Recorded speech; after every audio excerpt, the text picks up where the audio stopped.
profesora universitaria. Hoy es el Día del Docente Universitario, Pau. Feliz día. Bueno, buenas tardes, ¿cómo estás? ¿Cómo están? Buenas tardes, muchas gracias. Así es, el Día del Docente Universitario. Bueno, viste, nos acordamos. ¿Ah? Sí. Bueno. Muchas gracias. Bueno, contanos, Pau, estás haciendo un raconto de cómo se llega a la Revolución de Mayo aquí en la Argentina. Ya nos contaste un poco el origen de Estados Unidos, con la independencia de las 13 colonias de la corona británica, pero esto sigue, ¿no? Es como un hilo, ¿no? Unas cosas concatenadas allí. Claro, es justamente el fin del siglo XVIII y principios del XIX es una serie de procesos históricos de cambios muy profundos, ideológicos, políticos, económicos, técnicos. Y de eso es un poco lo que nos toca hoy, ¿no? Vimos esto que vos referenciabas, lo de la independencia o el origen de los Estados Unidos de Norteamérica, de este lado del Atlántico, digamos, en el lado americano, y ahora nos vamos a Europa y a esta llamada doble revolución burguesa, haciendo referencia al grupo social que lideró estos procesos, que son la Revolución Francesa y la Revolución Industrial. Ambas revoluciones produjeron cambios, la francesa más en lo político y lo social, y la industrial más en lo económico y en lo técnico. Como sea, las transformaciones que pusieron en marcha estos procesos primero fueron locales, digamos, empiezan a impactar en un círculo muy pequeño y eventualmente se van extendiendo, por lo menos para Occidente, en Estados Unidos y eventualmente en América Latina, nunca con la misma condición, ¿no? De aquellos países industriales o aquellos países que habían liderado estas revoluciones. Lo interesante de la Revolución Francesa es que en realidad fue un barajar y dar de nuevo de verdad en lo político, porque termina con 1700 años de monarquía absoluta. A nosotros los americanos nos es medio difícil imaginarnos lo que significa la nobleza, este concepto de lo monárquico, que incluso hoy lo vemos en Europa. Claro. Digo, Máximo Corragueta, Argentina, reina de Holanda. Sí, sí, en España también hay monarquía, en Inglaterra. En Inglaterra. No es como, es difícil imaginarnos, ¿no? Pero bueno, por eso quizás es tan importante lo que la Revolución Francesa logra, que es terminar con este sistema político que tenía estos 1500 años de historia e implementar un nuevo sistema que, aunque gradual, va a terminar en la República Francesa, o sea, va a terminar en una democracia. Digo gradual porque hubo un intento de que hubiera una monarquía constitucional, es decir, continuar con la figura del rey, pero con un límite real, escrito, que fueran las leyes. Eso no funcionó y eventualmente, con idas y venidas, decantó en una república. La Declaración Universal de los Derechos del Hombre y el Ciudadano que hace la Revolución Francesa tiene mucho que ver con lo que va a hacer la Revolución de Mayo, porque esta declaración plantea de que todos los hombres, por el solo hecho de ser seres humanos, digamos, como derecho natural de las personas, somos iguales y libres ante la ley. Y esa noción de que si somos todos iguales va a ser muy importante, porque cuando nosotros como colonia nos empecemos a repensar, vamos a decir, si somos todos iguales, ¿porque tenemos que ser colonia? Claro, es lógico. Claro, era el impacto que venía.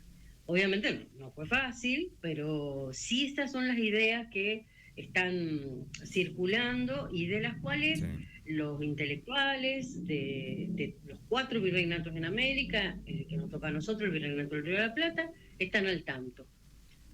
Mariana Moreno, San Martín, Belgrano, Paso, ellos están leyendo en francés, en inglés, estas nuevas ideas que tienen que ver básicamente con el proyecto democrático republicano.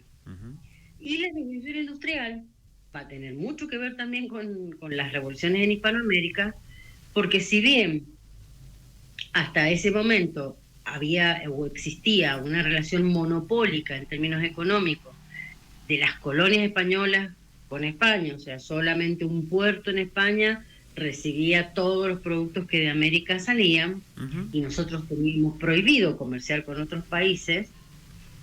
Eso era la ley, pero en la realidad nosotros teníamos un comercio calificado como contrabando o ilegal con Inglaterra. Claro. Cuando Inglaterra ve la posibilidad de que nosotros nos convirtamos en países independientes, ese comercio, que hasta ese momento era ilegal, tenía serias y muy buenas posibilidades de que se convirtiera en legal. Y es por eso que Inglaterra, con esos intereses económicos, va a ir apoyando los procesos de independencia de España. Y recuerdo que el jueves pasado también charlábamos, vos me preguntabas cómo había tomado Inglaterra el surgimiento de Estados Unidos, Claro. y yo te dije, muy rápidamente aceptó esa nueva situación, primero porque tenía de dónde sacar esas materias primas que había perdido, Sudáfrica, la India, Australia, y la otra razón es que están apareciendo mercados nuevos para sus productos, que van a ser todas las excolonias españolas, futuros países de lo que hoy es Latinoamérica. Entonces, como ven, estamos atravesados por los intereses políticos, económicos, ideológicos de los europeos, y haciendo nuestros propios procesos también.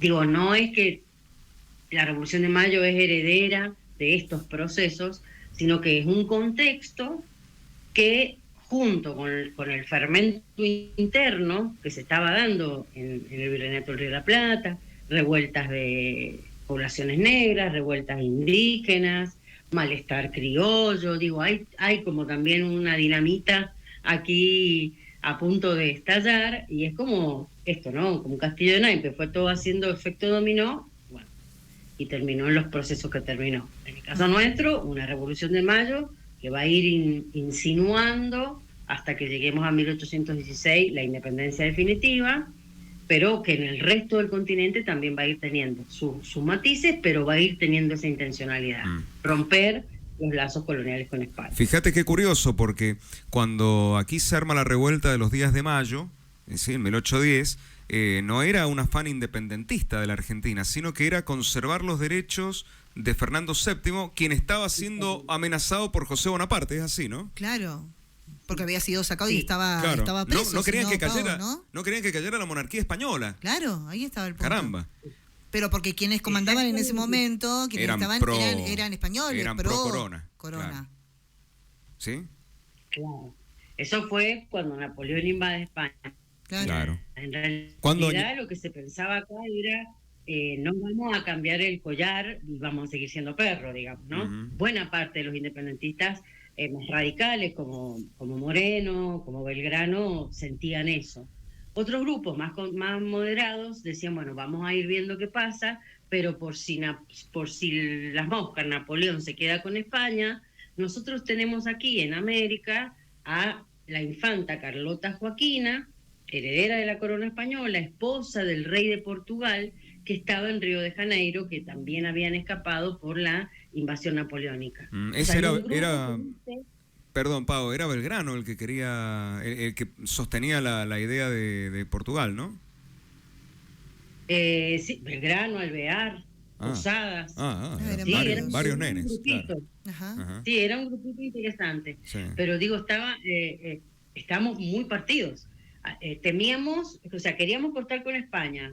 Sucede lo de Francia y la invasión francesa, ahora había que temer de España y de Francia.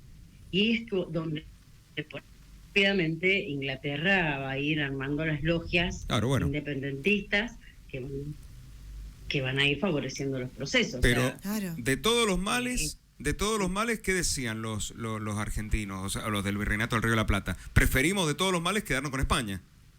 En ese entonces, ¿no? Sí, la idea sí, o si no el proyecto de, sí, quedarnos con España, pero como sabíamos que no iba a ser con la España de Madrid, era el proyecto de la infanta Carlota Joaquina, que estaba en Río de Janeiro. Mirá, claro, esto está bueno recalcarlo, Pau, porque muchas veces o tenemos mal los conceptos de la escuela o nos enseñan otra cosa con el Villiquen, ¿no? Uno dice, che, no, ahí nace el espíritu patriota. No, espíritu patriota nada. O sea, era cómo nos manteníamos en esa época hasta 1816, que allí sí surge la necesidad y las ganas de romper. Porque ya teníamos, ya teníamos constituido ya un grupo de referentes que buscaban esta independencia más allá de lo que pasara con España, ¿no? Exactamente. Yo diría que en 1810 quien tenía una profunda vocación independentista, pero no era políticamente correcto plantearlo, era Mariano Moreno. Ajá, Claro. Él siempre lo mira. tuvo claro, pero también era estratégico para manejarse y sabía que no lo podía Está decir. bien, está bien, está bien. Y la muerte tan temprana de Moreno prueba esta idea, ¿no? Porque hubo que callarlo muy pronto porque sus ideas realmente eran profundamente revolucionarias. Lo mataron a Moreno, ¿no? ¿Lo mataron en el barquito? Sí. Ah, Fue asesinado, sí, lo envenenaron, Lo y envenenaron. fue tirado al mar. Y esta frase histórica de que pronunció Saavedra frente a una simulación de entierro de su resto, y estaba la esposa de Moreno, de que hacía falta tanta agua para apagar tanto fuego. Mira, claro, el fuego que tenía Moreno con sus ideas. Bueno, Pero Pau, lo que pasó es que en sí. 1812 también muy rápidamente va a llegar un San Martín profundamente convencido de la independencia. Entonces, bueno, sí, la pérdida de Moreno fue terrible, pero en términos de la logística independentista, la llegada de San Martín es la que rápidamente ordena a los patitos, y hay que armar el ejército independentista, vamos a liberarnos de los españoles, los godos, como decía San Martín, y de esto no hay duda, digamos. Nosotros no vamos a depender de ninguna nación de la tierra, como dice la Declaración de Independencia.